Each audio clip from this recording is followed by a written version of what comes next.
Washington, D.C. has made a giant error. Again. Like that should surprise anyone, really. In today's video, I am going to reveal something for you that was found in an article from the Miami Herald. I posted the article 2 days ago, hoping someone would pick up on this. Hoping someone would say, Florida Maquis, look in that article you posted. They just admitted what the game is. But no one's done it. And the reason I left it open like this is because I'm trying to illustrate a point about the quote-unquote left and right in D.C. and why there can be no solution with anyone who calls themselves either a Democrat or a Republican. Anyone who takes money from the DNC, the RNC, or seeks their approval or nomination for anything cannot be trusted. This is why. This whole issue with Code Pink is over now. Did they achieve anything? No, they did not. They had an opportunity when the cameras were on them to explain to the American people the real reason for the suffering in Venezuela. The reasons that we have put out here at the Florida Maquis, showing link, showing chart, showing graph, showing every possible angle, disproving DC's story. Code Pink and Medea Benjamin only got involved in this after this last failure to overturn Nicolas Maduro. They were not involved in this at all, not during the failed humanitarian aid event where the burning truck and all that. They weren't involved in that. They weren't involved last year with any of this bullshit with a random guy named Juan. They didn't say a word when DC stood up a shadow government. Only when they had the opportunity to sit around a table and sing Kumbaya and put out their anti-war bullshit. No one's for regime change war, but they're against all war for any reason. If Venezuela had decided, for example, to say enough is enough with the Colombian paramilitaries and use their military to throw them out, you see, Medea Benjamin would have been against that. Because that's war. This is why I had such a problem with them. The only people Medea Benjamin cared about was Code Pink. Because they didn't have one person say one word about the sanctions. Not just the sanctions, but the criminal paramilitaries from Colombia that came into Venezuela and raided the grocery stores and raided the fuel stops and raided the medical supply bays and did all of this stuff to help exacerbate the problem. That wasn't talked about. 2014, the coordinated collapse of oil with the Saudis. Was that talked about? No. Because here's the problem and here's the crux of the issue. This is why you have heard almost nothing about this from Gabbard, Yang, Sanders, Cortez, any of these presidential candidates, because here's their story, and this is what you really need to focus on. The right, the people that support the current administration in D.C., they say that we need to go down there with bombs and planes and soldiers and invade to overthrow the government of Nicolas Maduro and get rid of evil, terrible, horrible socialism and install a random guy named Juan. The people on the left, they disagree with the people on the right and the current administration to the extent that they're going to say this. No. You people are horrible. You people are terrible. We should not use guns and bombs and planes to go overthrow the government in Venezuela. We need to sit down and have peaceful dialogue to get rid of Nicolas Maduro, the dictator, in charge of evil, terrible, horrible socialism. That's their argument. Do you see the problem? Both sides agree with the story that Maduro is a criminal, terrible dictator that doesn't represent any of his people, that wasn't elected, and doesn't have the support of the Chavistas. It's insane. This is why they are on their own sheet of music. They only care about what's good for them. The only thing that ever happens with the DNC and the RNC is they do what's good for the DNC and the RNC. The shit they tell you about what they're going to change or what they're going to do or what their plans are for if they become president is only to get you to vote for them. Because here's the first thing that happens the day after they would win an election. Okay, it's been a divisive election, and we need to heal, and we need to reach out to the other side, and we need to get back to the business of running the country, which is just code word for, oh yeah, you remember all that shit I said during the election I was going to change? Yeah, we'll get around to that if I have a minute. And if you don't think that's the case, ask the people who voted for Trump. Because they can tell you that's exactly the case. Because all the shit that he ran on, not happened. None of it's happened. But there is an admission. There is an admission of guilt by DC in this article. And I'm going to show this to you. And when you see it, you're going to be like, holy crap, how did we miss this? Now, remember what the story out of DC was initially. That the reason Venezuela was suffering was because of evil, terrible, horrible socialism. It always fails. It completely is against all good rules of business. And unless you have free market capitalism, you're always going to end up here. And this was just an eventuality because of socialism. And to some lesser extent, corruption. That was their initial story. Now, they have tried over and over again to sell this idea of random guy named Juan being in charge of the National Assembly, being the only real president, completely not explaining how they can, on one hand, say that Maduro rigs all the elections, but the opposition won control of the National Assembly in 2015. They've never been able to jive those two stories. If Nicolas Maduro controls all of the electoral goings-on in Venezuela, how did any of his opposition get in control of anything? You see, that's the point. We don't have a mechanism in our Constitution to deal with something like the RNC and the DNC, these two corrupt criminal organizations that have taken over our government. But real quick, let me get to this so that you can see it for yourself. Now, in this article from the Miami Herald, this is how they start out.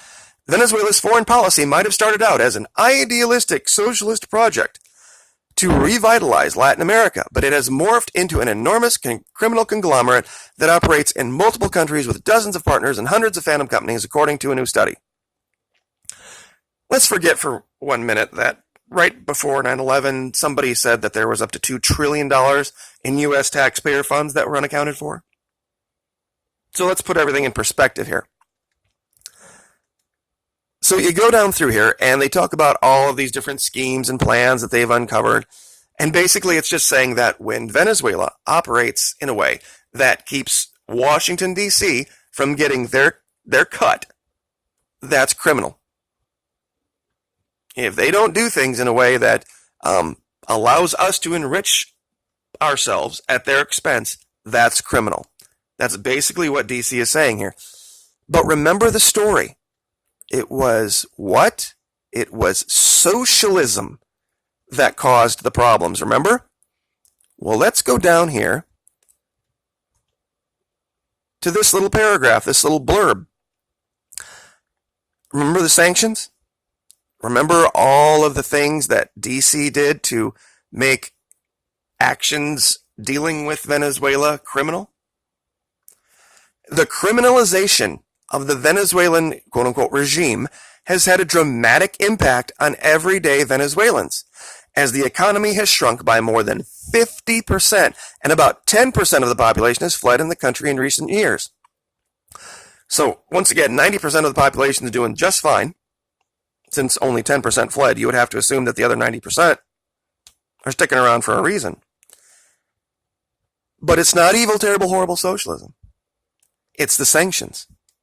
The criminalization of the Venezuelan regime has had a dramatic impact on everyday Venezuelans, as the economy has shrunk by more than 50% and about 10% of the population has fled the country in recent years. They're admitting it right here.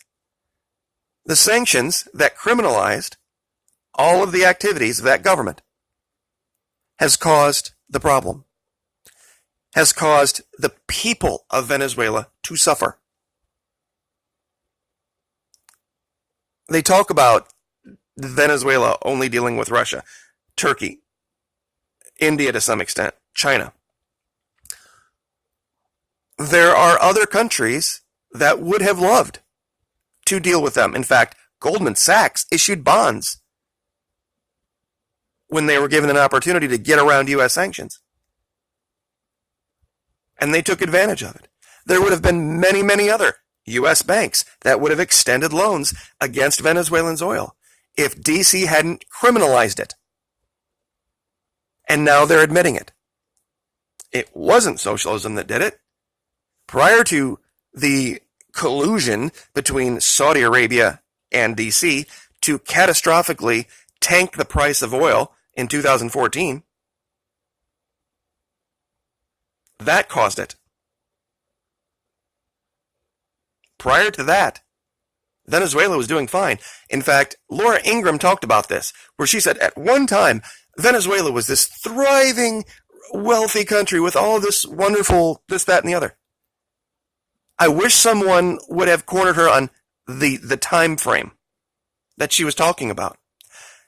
Because the time frame she had to have been talking about was about 2000 and 2001 to about 2012.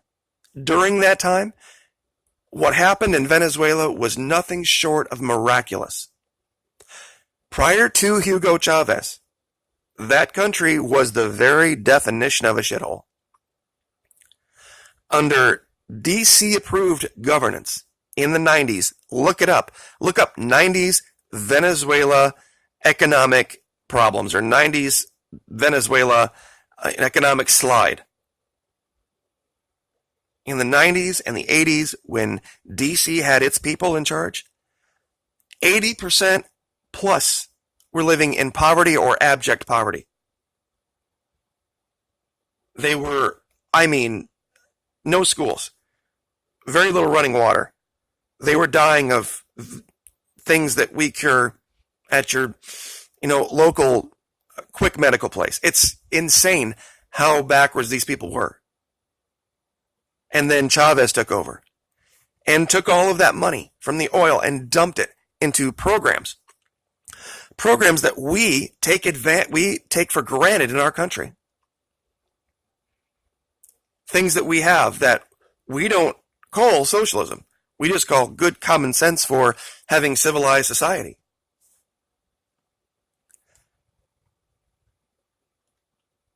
And this should probably be the cherry on the sundae, and I'll leave it be after this, but U.S. regrets Colombia's refusal to extradite FARC leader. Ignores court order to investigate DEA. See, this was the real big crime that Venezuela committed. They kicked out the U.S. drug military complex. They realized what the game was down there. Colombia gets $500 million, that's right, with a B, $500 million of your tax money every single year. And with that amount of money, can you imagine if we would have given $1 billion every 2 years to Venezuela over the last 25 years, how wealthy that country would be if you would give them the same level playing field as has been given Colombia? I guarantee Venezuela would be in a lot better place than Colombia is now. Ever heard of running drug wars and gangs fighting it out in the streets in Venezuela? No. Ever heard of the Maracaibo cartel? Ever heard of the Barquisimeto cartel? Or the Caracas cartel? No. But Bogota, Medellin, Cali, synonymous with corruption in the drug trade.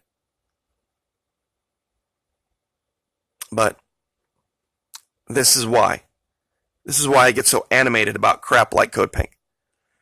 Because they're not telling the truth. Honestly, this is the first time DC has been able to say that they said, okay, we're going to do ABC thing and XYZ is going to be the result. Meaning that they said they were going to kick them out of the building, and then they did. This is the first time in the story with Venezuela that DC has been able to say that. And why? Because Code Pink served it up on a platter for them. Because Code Pink was not in this to help Venezuela. Code Pink was in this to help DC get a win. Just their wing of DC, their left wing of DC to get a win. This is what this was all about. They wanted to create a photo op where they could tar and feather or they could smear the current administration for their own political gain, for their own political purposes. This didn't help Venezuela at all. So I will leave it there, but thank you everyone for your support. I appreciate it. We're going to be talking about this too. This idea of talks in, is it Switzerland or Sweden? Norway, pardon me, in Norway. There are going to be no talks that result in Nicolas Maduro or the Bolivarian Revolution leaving power. Period. There might be talks, but if DC has any designs on that, it's a fool's errand. But you guys have a great weekend, and I will try to get a video out tomorrow. We got a lot going on this weekend, but thank you so much for the continued support. I appreciate it. Like, share, subscribe, and we will see you next time. Thank you.